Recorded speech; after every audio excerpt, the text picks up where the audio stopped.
ایک لڑکا روزانہ میرے ڈھابے پر نمودار ہوتا اور بڑی خاموشی سے بچا کچا کھانا سمیٹ کر لے جاتا۔ اس کی اس عادت نے میرے اندر ایک عجیب سی جلجلاہٹ بھر دی تھی۔ میں اکثر سوچتا کہ یہ مستخور لوگ ذرا سی بھی غیرت نہیں رکھتے۔ ایک شام جب وہ معمول کے مطابق بچا ہوا کھانا ٹھیلی میں ڈال رہا تھا تو میرے صبر کا پیمانہ لبریز ہو گیا۔ میں نے بھرے مجمع میں اسے جی بھر کر ذلیل کیا اور دھکے دے کر نکال دیا۔ اس نے ایک لفظ بھی نہ کہا، بس اپنی نظریں جھکا لی اور خالی ہاتھ وہاں سے رخصت ہو گیا۔ پھر وہ کبھی نہیں لوٹا۔ اس کی خاموشی مجھے اندر ہی اندر کاٹنے لگی اور ایک دن ضمیر کے ہاتھوں مجبور ہو کر میں اسے ڈھونڈنے بستی کی طرف نکل پڑا۔ لیکن وہاں جو منظر دیکھا اس نے میری روح تک لرزا دیا۔ میں جس ڈھابے کے غرور میں ایک مجبور انسان کو ٹکرا آیا تھا وہ تو محض ایک فانی جگہ تھی۔ اصل حقیقت تو اس ٹوٹے ہوئے گھر میں تھی جہاں کئی دن سے چولہا نہیں جلا کیونکہ وہاں کا رزق رساں مجھ سے ہار چکا تھا۔ میں جو اس ڈھابے کا مالک ہوں، کاؤنٹر پر بیٹھ کر صرف نوٹوں کی گنتی اور گاؤں کی فرمائشوں میں الجھا رہتا تھا۔ میرے لیے انسان صرف دو طرح کے تھے، ایک وہ جو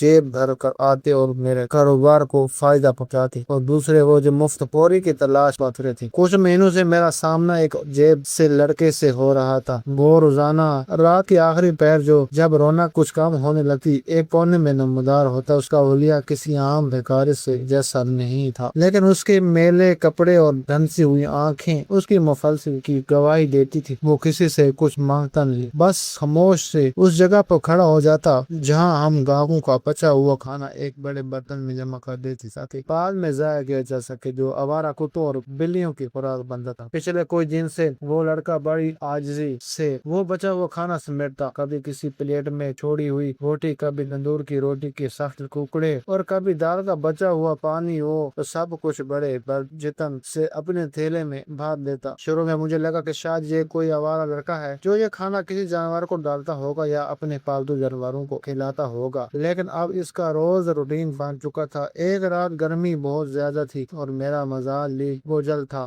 گاہکوں کا رش کم ہوا تو میں نے دیکھا کہ وہ لڑکا ہمیشہ کی طرح چپکے سے کھانا اکٹھا کر رہا ہے۔ اس بار اس نے ایک پلیٹر سے بچا ہوا سالن اپنے تھیلے میں ڈالا تو کچھ ذرے فرش پر گر گئے۔ بس میرا پارا ہائی ہو گیا۔ میں کاؤنٹر سے چپٹ کر نکلا، اس کا گریبان پکڑ کر اسے سیدھا کھڑا کر دیا۔ تمہارا روز کا یہی ڈرامہ ہے، میں نے ڈانٹتے ہوئے کہا۔ تم جیسے لوگوں کو کہیں اور ٹھکانہ نہیں ملتا۔ اگر میں اتنے دن سے خاموش ہوں تو اس کا یہ مطلب نہیں کہ جب تمہارا دل کرے تم آ جاؤ اور سارا فرش گندا کر دیا۔ میں اسے کہہ رہا تھا، وہ لڑکا ہکا بکا رہ گیا۔ اس کے ہاتھ میں ایک پکڑا پلاسٹک کا تھیلا لرز رہا تھا۔ اس نے بڑی مشکل سے تھوک نکالا اور دبی ہوئی آواز میں بولا، صاحب یہ تو ضائع ہو رہا ہے۔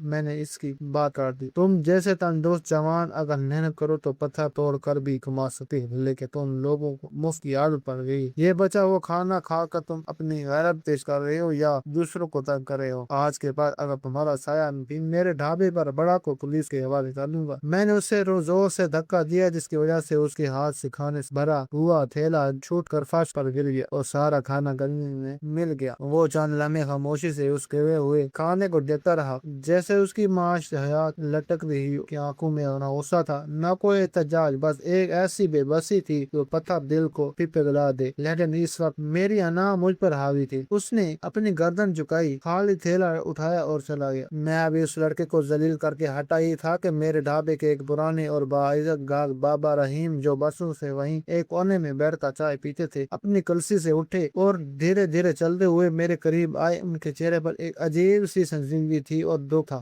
جیسے انہوں نے ابھی کسی معصوم کا قتل ہوتے دیکھا۔ وہ میرے کندھے پر ہاتھ رکھ کر بولے، بیٹا یہ تم نے کیا کیا؟ میں نے اسے میں بھری سانس لی اور بابا آپ نے دیکھا نہیں یہ بھکاری لوگ کیسے سر پر چڑھ جاتے ہیں، روز کا تماشا بنا لیا تھا اس نے۔ بابا رحیم نے ایک ٹھنڈی سی بھری اور میری آنکھوں میں آنکھیں ڈال کر بولے، تم جیسے تماشا کرے وہ شاید کسی کی زندگی اور موت کی جنگ تھی۔ کیا تمہیں پتا ہے کہ اس کے گھر کی حالت کیا ہے؟ کیا تم نے کبھی یہ جاننے کی کوشش کی کہ خدا کا دیکھنے والا بندہ کیا حالت رکھتا ہے؟ بیٹے آج کے دور میں مہنگائی نے مستحق پوشوں کی قیمت توڑ دی ہے، غریب کے پاس نہ کام ہے نہ ناز، کیا پتا اس کے گھر میں کئی دنوں سے فاقے چل رہے۔ میری خاموشی کو دیکھتے ہوئے انہیں اپنی بات جاری رکھی، تمہاری اور میری جیسی تلخ باتوں اور سختی کی وجہ سے ہی آج لوگ بھوک سے مر رہے ہیں یا خودکشی پر مجبور ہو رہے ہیں۔ وہ لڑکا کوئی پیشہ ور دھکاری نہیں لگ رہا تھا، وہ تو بس وہ کھانا لے جا رہا تھا، جیسے تم نے ویسے بھی کوڑے دان میں پھینک دینا تھا۔ کیا پتا اس کا نصیب ہمارے بچے ہوئے رزق سے جڑا ہو، کیا پتا اس کے گھر میں کوئی بوڑھا باپ یا بیمار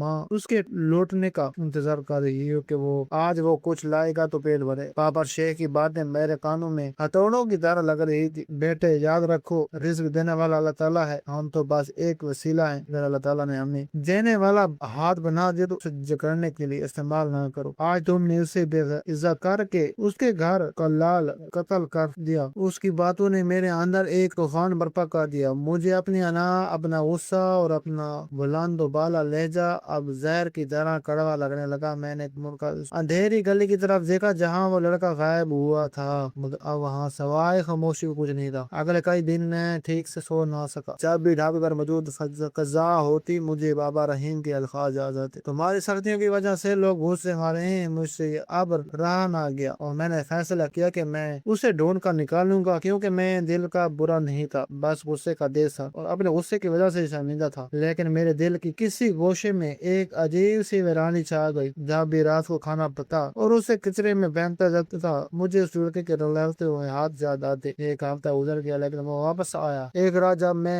گھر جانے کے لیے بائک نکال کر رہا تھا تو اچانک میرے برابر والے دکاندار نے مجھ سے پوچھا: یار وہ لڑکا جو تمہارے یہاں سے کھانا لے جاتا تھا وہ نظر نہیں آ رہا؟ میں نے سنا ہے اس کی حالت بہت خراب تھی۔ یہ سنتے ہی میرے ضمیر پر ایک بوجھ لگا۔ میں نے اس سے پتہ پوچھا تو معلوم ہوا کہ وہ شہر کے آخری حصے پر واقع ایک کچی بستی میں رہتا ہے۔ اگلے دن صبح سے ہی ایک انجانی گھبراہٹ کے حالت میں اس بستی کی طرف روانہ ہوا۔ وہ تنگ گلیاں جہاں بدبو اور غربت کا راج تھا، وہاں اس لڑکے کو تلاش کرنا مشکل تھا، لیکن آخر ایک جگہ میں رک گیا۔ اندر کا منظر دیکھ کر میرے پیروں تلوں سے زمین نکل گئی۔ وہ لڑکا زمین پر بیٹھا ہوا تھا، اس کے سامنے ایک خالی برتن پڑا تھا، پاس ہی ایک پرانی چارپائی پر وہ سفید چادر میں لپٹا ہوا تھا۔ اس سفید چادر کے نیچے سے نکلے دو نحیف اور زرد پاؤں دیکھ کر میرا کلیجہ منہ کو آ گیا۔ میں وہیں بستی کے اس کچے راستے پر آ کر کھڑا رہ گیا۔ میرے سامنے چاروں طرف پھٹی پرانی بوریاں، پلاسٹک کے تھیلوں اور بانس کے ٹکڑوں سے بنی ایک چھوٹی سی جھوپڑی تھی۔ سائڈوں پر لکڑی کے ٹوٹے ہوئے شتیر لگے ہوئے تھے جن پر گندا کپڑا تان کر تہواروں کا کام لیا گیا تھا۔ زمین کچی تھی اور وہاں سے اٹھتی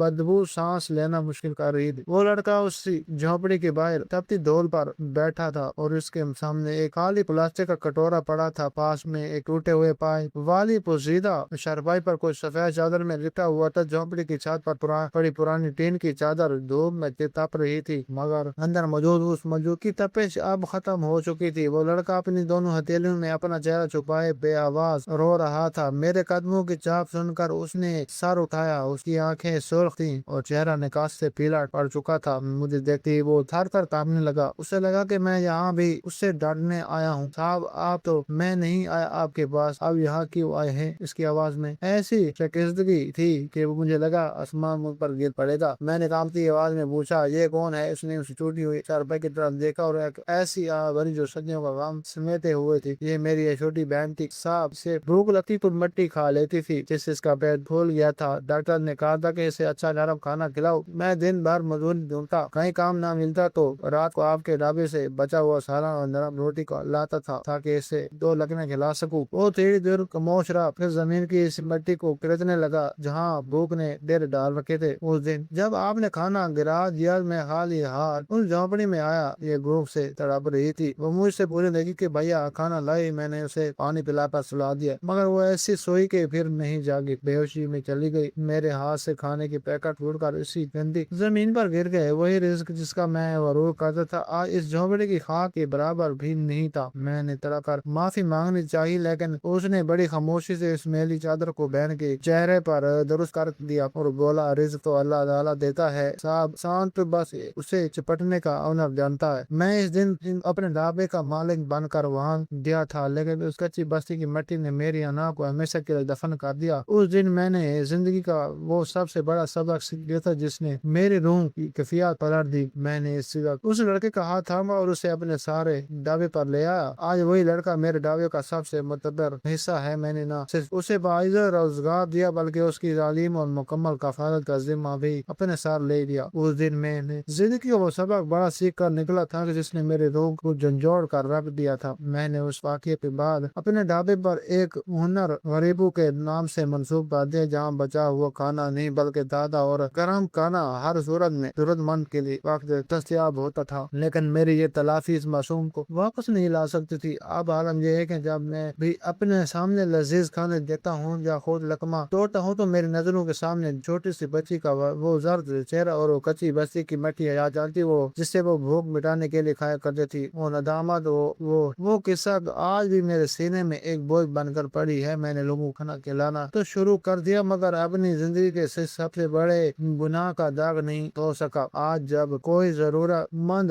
میرے سامنے ہاتھ ہلاتا ہے تو مجھے اس لڑکے کی وہ لرزتی آواز یاد آتی اور میرا دل پکار اٹھتا ہے کہ کاش اس رات میں انا مجھ پر حاوی نہ ہوئی ہوتی۔ میں آج ڈھابے کا کامیاب مالک تو ہوں لیکن اس ایک لمحے کی شرمندگی اور دکھ اب میری زندگی کا مستقل ساتھی بن چکا ہے جو مجھے ہر لمحے پر ستاتا ہے۔ دوستو، آپ کی اس کہانی کے بارے میں کیا رائے ہے؟ اپنی رائے کے اظہار کے لیے کمنٹ سیکشن میں لازمی کریں۔ اگر کہانی اچھی لگی ہو تو ویڈیو کو لائک کریں اور چینل کو سبسکرائب کریں۔ آپ سے ملاقات ہوگی کل ایک نئی اور انٹرسٹنگ کہانی کے ساتھ۔ تب تک کے لیے اللہ حافظ۔